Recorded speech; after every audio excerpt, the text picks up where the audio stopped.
안녕하세요. 일동홀딩스 인재경영팀에서 근무하고 있는 김효섭이라고 합니다. 만나서 반갑습니다. 입사를 한 이래 계속 지금까지 일을 하고 계시다고 들었는데요. 네네. 올해 그럼 몇 년 차? 10년 넘어가고 나서는 안 세어본 한 13년 차? 13년? 예, 그렇게 된 것 같습니다. 아. 예.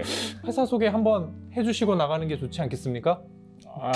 보고 계신 임직원 여러분을 위해서라도. 여러분들이 전 국민들이 다 사랑하시는 국민영양제가 대표 상품이고요. 아로라닌 골드 누구나 다 아시죠.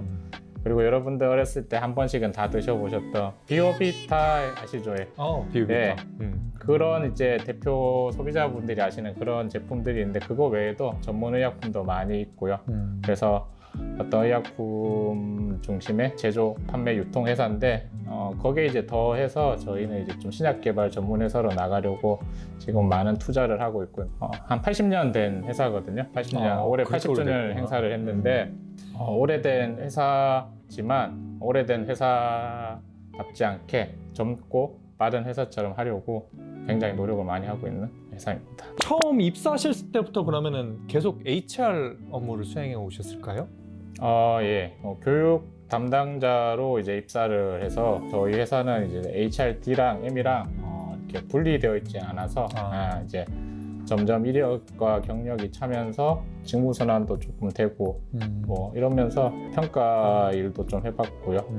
그다음에 조직의 어떤 비전, 뭐 핵심 가치 이런 것도 좀 다뤄봤고 요즘 핵심 인재 관리도 좀 하고 있고 뭐 그러면서 뭐 회사 오래 있었던 만큼 뭐 HR에 관련된 이런저런 업무들을 다 조금씩 지금 해나가고 있습니다. 키워드를 하나 뽑아본다면 어떤 게 있을까요? 뭐 많이 고민을 하고 오셨다고 들었는데.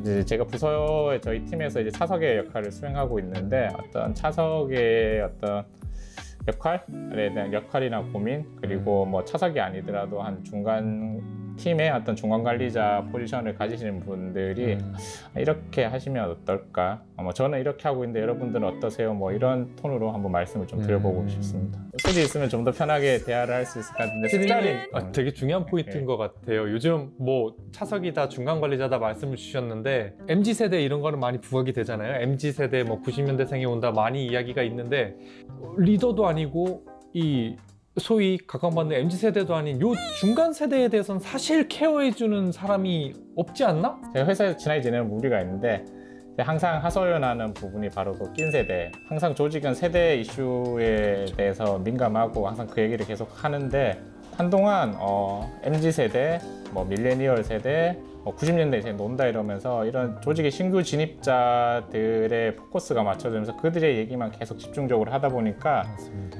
상대적으로 그런 중간에 사이에 낀 세대들이 상대적 박탈감을 좀 되게 느끼고 있습니다. 지금 각 조직에서. 그래서 사실 이제 우리나라도 이제 좀 구조적으로 개발도상국에서 선진국으로 이제 넘어가는 추세죠. 그러다 보니까 뭐 성장률 곡선이 좀 둔화되고 그렇죠. 또 정년도 연장되고 그다음에 신규 채용도 줄였어요. 기업들이 어렵다 그러면서 조직의 어떤 세대 구성 전체적으로 조금 더 올드해지고 조금 탄력이 좀 떨어지고 있습니다, 사실. 맞습니다. 예. 그런 와중에 이제 선배들 같은 기회는 없고 그렇다고 후배들한테 그렇다고 조금 뭐 지도랍치고 잘못 말하면은 꼰대가 되어버리는 이제 그런 낀 세대들이 조금 아쉬움들을 많이 토로하고 있거든요.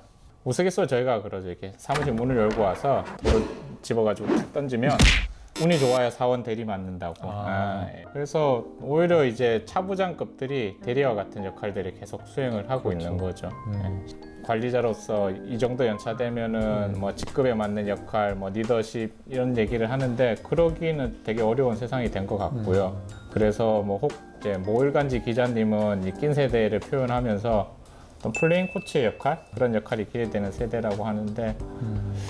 그런 역할이 어떤 걸까를 좀 이제 고민하게 되는 자리인 것 같습니다. 플레잉 코치는 결국 이제 선수로서도 활동을 하고 코치로서도 활동을 하는 건데 저는 여기에 있어서 코치의 역할보다는 오늘 좀 제가 생각해 보고는 뭔가 저의 한계선을 긋고 여기까지 하고 이제 난 다른 거 해야지 뭐 이렇게 하기에는 그렇게 하면 앞으로 직장 생활이 되게 힘들 것 같다, 발전이 없을 것 같은 그런 생각을 많이 하게 됩니다. 그래서 스스로 좀 제가 가지고 있는 직무 포지션들을 좀 다시 한번 잘 생각해보고 다시 좀 세팅을 해서 뭐 스스로 좀 동기부여를 해야 앞으로의 어떤 직장 생활에 있어서 경쟁력이 생기지 않을까라는 측면에서 조금 직무 쪽에 좀 포커스를 맞춰서 한번 얘기를 좀 한번 해볼까 합니다.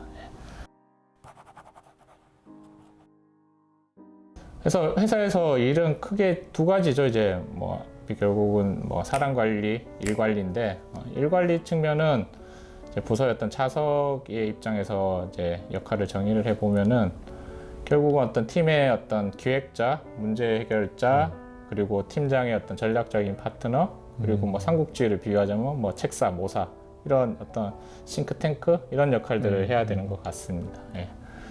그리고 뭐 사람 관리 측면에서는 이게 사실 리더십의 영역이잖아요. 이거는 그렇죠. 사람 간의 관계에서 어떤 개인의 어떤 성찰과도 좀 연계가 되어 온 부분이라서 제가 감히 그런 말씀 드리긴 좀 조심스러워서 오늘은 좀 직무 얘기를 좀 중심적으로 할 거고요. 그날도 뭐 사람 간의 관계에 있어서 제가 좀 소신껏 신조로 좀 생각하고 있는 거는 후배를 만나면 입은 적게 열고 지갑은 자주 열어라.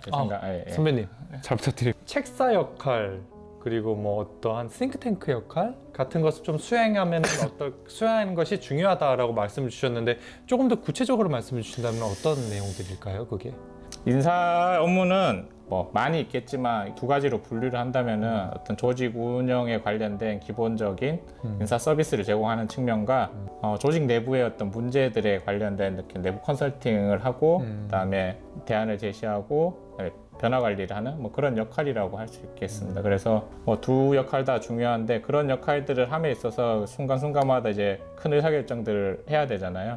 그런 과정에 있어서 어떤 팀장의 결정을 내리지만은 최적의 결정을 내릴 수 있게 좋은 대안과 풍부한 정보를 제공하는 그런 역할을 해야 되지 않을까 생각합니다. 그럼 이제 이런 얘기 하면은 내 팀장이랑 관계가 썩 좋지 않은데 그까지 해야 되냐? 뭐 이렇게 말하는 사람도 있을 수도 있는데 그렇죠.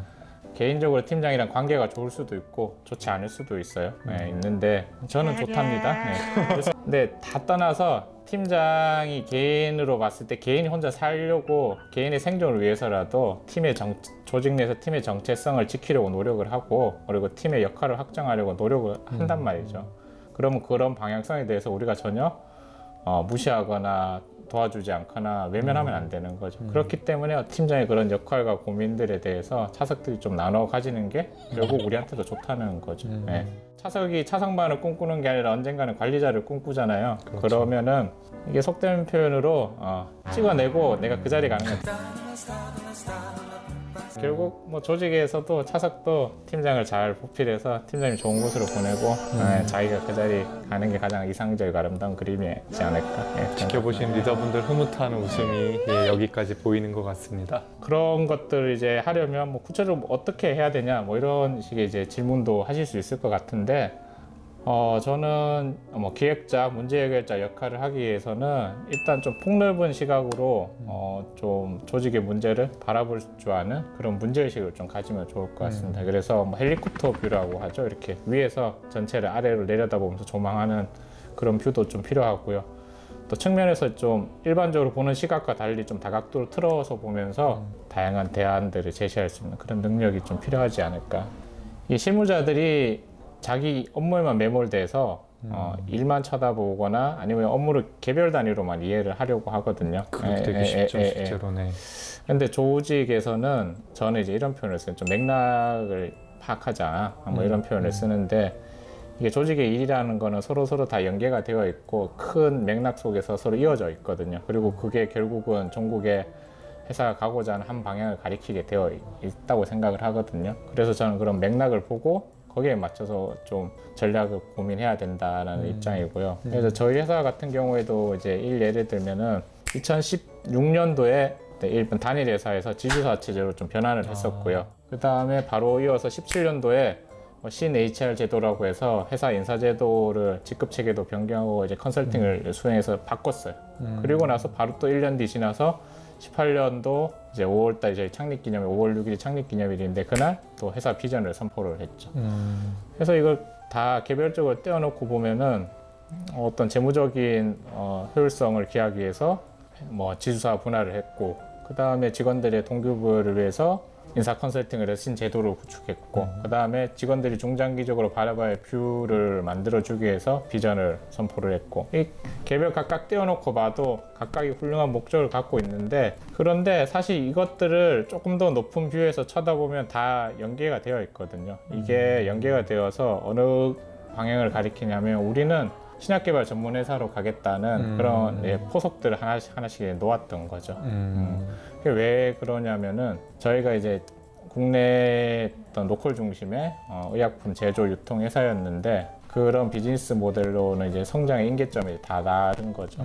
이제 뭐 영업 환경도 어려워지고, 뭐 약가이나 문제라든지, 그다음에 윤리 경영 이런 이슈, 어떤 규제적인 이슈, 문제들 때문에 더 이상 기존의 사업 모델이 이제 부가가치가 줄어들고, 그럼 우리 기업은 하지만 지속 가능 성장을 해야 되니까 그렇죠. 좀 더 부가가치 높은 사업을 쫓아가는 거죠. 그래서 저희는 이제 어떤 신약을 개발하고 신약 물질을 라이센스 아웃하는 글로벌 신약 개발 전문 회사로 이제 변화를 추구를 하는 거죠.